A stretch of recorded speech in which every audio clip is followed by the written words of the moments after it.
Assalamualaikum warahmatullahi wabarakatuh. Semoga Allah senantiasa merahmati kita semuanya. Masih bersama dengan saya, Nyi Kliwon di 5 Menit Merinding. Langsung saja, ini dia ceritanya.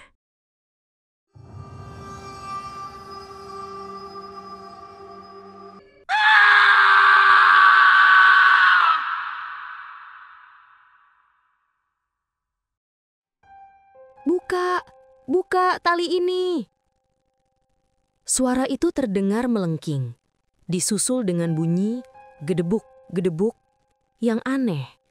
Seolah ada sesuatu yang melompat-lompat dengan langkah tak beraturan. Jantung Pak Danu dan Pak Salim berdegup kencang, memukul-mukul rongga dada mereka. Mereka saling pandang, keringat dingin mulai membasahi pelipis. Tak lama kemudian, dari celah-celah nisan yang berjejer rapat, sesosok bayangan putih melintas cepat, memantul seperti bola di antara batu-batu nisan yang dingin. Bayangan itu tinggi, kurus, dan sekilas menyerupai gumpalan kain yang bergerak sendiri. Tanpa pikir panjang, rasa takut yang luar biasa mencekik mereka. Pak Danu dan Pak Salim sontak melompat dari bangku, lari terbirit-birit, meninggalkan pos ronda yang lampunya kini berkedip-kedip, seolah ikut merasakan kengerian. Sejak malam menakutkan itu, desa yang tadinya tentram mulai dihantui kegelisahan. Cerita dari mulut ke mulut menyebar begitu cepat, memicu kepanikan di antara warga. Tiap malam, terutama menjelang tengah malam, suara gedebuk-gedebuk-gedebuk yang khas itu mulai terdengar semakin dekat. Kadang seolah mengelilingi pos ronda, kadang melompat-lompat di jalanan sepi. Warga yang biasanya berani pun kini enggan keluar rumah saat malam tiba. "Mbak, itu suara apa sih? Kok makin malam makin jelas?" bisik Bu Sumi kepada Bu Tejo tetangga sebelahnya saat mereka berdua buru-buru menutup pintu rumah seusai sholat Isya. "Ya itu Bu, pocong yang di kuburan. Sudah beberapa kali lewat depan rumah katanya," jawab Bu Tejo dengan nada bergidik. Pak Budi, Satpam komplek perumahan di ujung desa, adalah salah satu saksi mata yang paling sering mengalami teror ini. Suatu malam, saat ia sedang melakukan patroli rutin, pandangannya tiba-tiba menangkap sesuatu yang aneh. Sehelai kain kafan berwarna kusam terlihat menyeret di jalanan aspal yang gelap, meninggalkan jejak samar di debu. Kain itu bergerak perlahan tanpa arah, seolah ada sesuatu yang tak kasat mata di dalamnya. Pak Budi mengucak-ngucak matanya, memastikan apa yang ia lihat bukanlah ilusi. Namun sesaat kemudian, kain itu tiba-tiba melompat diikuti suara gedebuk yang nyaring, lalu lenyap begitu saja di balik rimbunnya pohon jambu. Pak Budi langsung merinding. Puncaknya terjadi beberapa malam kemudian di pos ronda. Seperti biasa, beberapa bapak-bapak sedang berjaga, ditemani cangkir kopi dan obrolan ringan. Tiba-tiba lampu bohlam di pos ronda mati mendadak, membuat suasana menjadi gelap gulita. Semuanya terdiam, nafas tertahan di dada. Samar-samar, dari arah pintu yang terbuka, sesosok bayangan putih pucat mulai terbentuk. Bentuknya menyerupai gumpalan kain kafan yang berdiri tegak, dengan wajah yang tak terlihat jelas karena terhalang kain. Sosok itu perlahan melangkah masuk, berhenti tepat di ambang pintu, lalu mengeluarkan erangan yang dalam dan memilukan. Gruah! Suara itu memenuhi ruangan, membuat bulu kuduk semua yang ada di sana meremang. Salah satu penjaga ronda, Pak Rudi, langsung jatuh pingsan di tempat, kopi yang dipegangnya menumpah membasahi lantai. Yang lain tak bisa bergerak, terperangkap dalam ketakutan yang luar biasa. Sosok itu hanya berdiri di sana, tak bergerak, seolah menikmati kengerian yang ditimbulkannya, sebelum akhirnya tiba-tiba menghilang begitu saja, meninggalkan kegelapan dan aroma tanah kuburan yang menyengat. Kepanikan warga semakin memuncak. Setelah kejadian di pos ronda, banyak yang mulai sakit-sakitan karena sering kaget dan ketakutan. Akhirnya, para sesepuh desa memutuskan untuk menghubungi seorang kiai harismatik dari desa sebelah, Kiai Hasan, untuk dimintai bantuan. Kiai Hasan datang, disambut dengan harapan besar dari seluruh warga. Ia segera mengumpulkan warga di musola desa untuk mengadakan doa bersama, memohon perlindungan dari Yang Maha Kuasa dan agar makhluk yang mengganggu ini bisa tenang. Malam itu, musola desa dipenuhi puluhan warga. Lampu-lampu minyak dipasang, menerangi wajah-wajah yang tegang dan penuh harap. Kiai Hasan memimpin doa dengan khusyuk, melantunkan ayat-ayat suci Al-Quran. Udara terasa dingin meskipun malam itu tidak hujan. Di tengah-tengah kehusyuan doa, tiba-tiba terdengar suara gedebuk yang sangat keras dari halaman musola. Semua mata sontak menoleh ke arah sumber suara itu. Di sana, tergeletak di tanah berumput, sebuah gumpalan kain kafan berwarna putih kusam. Sosok itu, yang tak lain adalah pocong yang selama ini meneror desa, tampak terjatuh. Beberapa warga spontan menjerit ketakutan. Namun Kiai Hasan dengan tenang mengangkat tangannya, memberi isyarat agar mereka tetap tenang. Dari balik kain kafan yang kini sedikit berantakan, terdengar suara parau yang sangat lemah, nyaris seperti bisikan angin. "Aku mati tak wajar. Aku kurban santet. Tali ini belum dibuka." Semua warga terdiam, mematung. Suara itu, meskipun parau, memiliki nada yang sangat familiar. Perlahan, ingatan mereka mengarah pada satu sosok.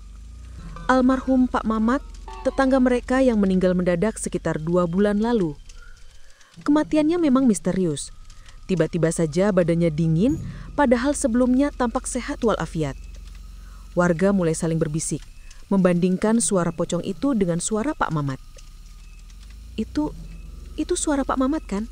Bisik Bu RT kepada suaminya, Pak RT, yang tampak pucat pasi. Kiai Hasan maju mendekat, dengan tenang mencoba berkomunikasi dengan sosok itu. "Wahai arwah, apakah engkau almarhum Mamat bin Parjo?" Sosok pocong itu tidak menjawab, namun tiba-tiba mengangguk pelan, membuat gumpalan kain di kepalanya sedikit bergeser. Warga yang melihat itu langsung yakin. Pocong yang meneror desa mereka selama ini adalah almarhum Pak Mamat yang arwahnya tidak tenang karena tali pocongnya belum dibuka. Hati mereka bercampur aduk antara takut, iba, dan rasa penasaran yang mendalam. Setelah pengakuan dari arwah Pak Mamat, desas-desus lama yang sempat mereda kini kembali mencuat ke permukaan. Warga mulai mengingat-ingat kembali. Dulu memang sempat tersiar kabar bahwa almarhum Pak Mamat memiliki perselisihan yang cukup sengit soal warisan tanah dengan tetangganya, Pak Broto, seorang pria tua yang dikenal sering berhubungan dengan hal-hal mistis dan bahkan diisukan punya ilmu hitam.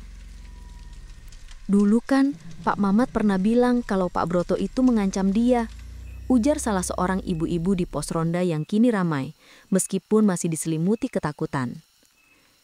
"Iya Bu, katanya Pak Mamat sempat dibilang, 'Awas kau Mat, tanah itu milikku, kalau tidak kau akan tahu akibatnya.'" Timpal yang lain, menirukan nada suara Pak Broto yang memang dikenal angker. Kini semua potongan teka-teki mulai terasa masuk akal. Kematian mendadak Pak Mamat, arwahnya yang bergentayangan dengan tali pocong belum dibuka, dan dugaan santet dari Pak Broto. Rasa takut di desa tak berkurang, justru bertambah dengan adanya kecurigaan baru ini. Beberapa warga bahkan mengaku melihat bayangan hitam menyerupai manusia, besar dan tinggi yang sering mengintai dari kejauhan, terutama di sekitar area rumah Pak Broto atau di pinggir hutan yang gelap. Bayangan itu selalu muncul tiba-tiba dan menghilang begitu saja, seolah mengawasi setiap gerak-gerik warga. Pos ronda yang tadinya sepi, kini justru menjadi tempat berkumpul. Bukan karena merasa aman, melainkan karena warga merasa lebih tenang jika bersama-sama. Mereka berjaga setiap malam, membawa senter, golok, dan parang, siap siaga menghadapi segala kemungkinan. Namun rasa takut yang mereka rasakan tetaplah sama, bahkan mungkin lebih besar, karena kini mereka tahu bahwa ancaman itu bukan hanya berasal dari makhluk gaib, tetapi juga dari kejahatan manusia. Mereka tahu bahwa kini mereka tidak hanya berhadapan dengan pocong, tetapi juga dengan kekuatan gelap yang mungkin saja masih bergentayangan. Udara terasa lebih berat malam itu. Kamis malam Jumat Kliwon lagi. Hujan gerimis sejak sore, kini hanya menyisakan hawa dingin yang menusuk. Warga desa berkumpul di pos ronda. Jumlahnya lebih banyak dari biasanya, nyaris memenuhi seluruh ruangan. Mereka sudah mempersiapkan diri, membawa termos berisi kopi hangat, makanan ringan, dan tentu saja senjata seadanya untuk berjaga-jaga. Kiai Hasan pun turut hadir, memimpin doa dan zikir ringan untuk menenangkan hati yang resah. Tiba-tiba, suara gedebuk-gedebuk yang sudah menjadi ciri khas itu kembali terdengar. Kali ini sangat dekat, seolah-olah tepat di luar dinding pos ronda. Semua mata terbelalak, saling pandang. Jantung mereka berdegup tak karuan. Suara itu semakin cepat, semakin keras, mengelilingi pos ronda. Gedebuk, gedebuk, gedebuk. Kain kafan yang kusam itu terdengar membentur-bentur dinding kayu pos ronda, menimbulkan suara brak, brak yang memekakkan telinga. Bau anyir darah yang menusuk hidung tiba-tiba menyeruak, memenuhi udara di dalam pos ronda. Aroma itu begitu pekat, membuat beberapa warga mual. Dari luar, terdengar jeritan yang memilukan, bukan jeritan manusia, melainkan suara lolongan panjang yang membuat bulu kuduk berdiri tegak.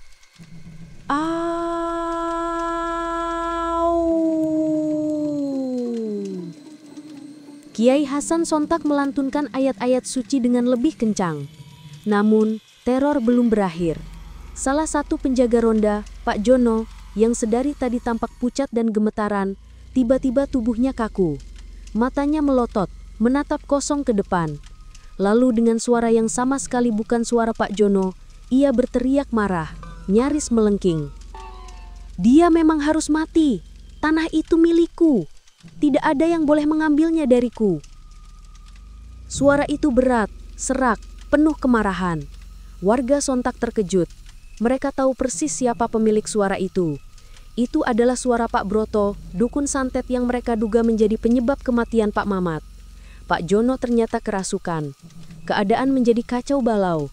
Beberapa ibu-ibu menjerit histeris. Anak-anak yang ikut dibawa ke pos ronda mulai menangis ketakutan. Beberapa bapak-bapak pingsan, tak kuasa menahan kengerian yang mencekam. Kiai Hasan segera bertindak, membacakan doa-doa pengusir roh jahat, sementara beberapa warga lainnya berusaha menenangkan Pak Jono yang kini mengamuk. Malam itu menjadi puncak teror, sebuah malam yang tidak akan pernah dilupakan oleh seluruh warga desa. Setelah malam mencekam di pos ronda, Kiai Hasan meyakinkan warga bahwa satu-satunya cara untuk menghentikan teror ini adalah dengan memenuhi permintaan arwah Pak Mamat. Mereka harus membongkar makam almarhum untuk membuka tali pocongnya yang masih terikat. Meskipun diliputi rasa takut, warga akhirnya setuju, dipimpin oleh Kiai Hasan dan beberapa tokoh masyarakat. Pagi harinya, saat matahari mulai menampakkan sinarnya, rombongan warga desa dengan perlengkapan seadanya bergerak menuju pemakaman. Udara terasa dingin dan lembab, bekas hujan semalam. Dengan hati-hati dan perasaan campur aduk, mereka mulai menggali kuburan Pak Mamat. Setiap ayunan cangkul terasa berat, diiringi keheningan yang tegang. Tak lama kemudian, jasad almarhum Pak Mamat mulai terlihat, terbungkus kain kafan yang kini sudah kotor dan sedikit sobek. Sesuai dengan pengakuan arwahnya, benar saja, tali kafan di bagian kepala masih terikat rapat. Kain itu melilit erat di sekitar dahi dan dagu, menjepit wajah almarhum. Kiai Hasan sendiri yang dengan perlahan dan penuh hormat, melepaskan ikatan tali tersebut, membacakan doa-doa pelepasan arwah. Begitu tali itu terbuka, sebuah kelegaan yang luar biasa dirasakan oleh semua yang ada di sana. Seolah-olah beban berat yang selama ini menghantui desa tiba-tiba terangkat. Teror yang selama ini mereka alami, suara lompatan, bau anyir, dan ketakutan yang mencekik, tiba-tiba berhenti begitu saja. Keheningan yang damai akhirnya kembali menyelimuti desa. Namun, ada satu kejadian aneh yang terjadi pada malam terakhir sebelum pembongkaran makam. Salah seorang warga, Pak Karta, yang kebetulan pulang larut malam setelah mencari kayu bakar di hutan, bersumpah melihat sesuatu. Ia melihat sesosok dukun tua dengan jubah hitam lusuh dan tongkat kayu bengkok berjalan perlahan ke arah hutan yang lebat. Sosok itu tampak tergesa-gesa, menoleh ke belakang sesekali seolah dikejar sesuatu.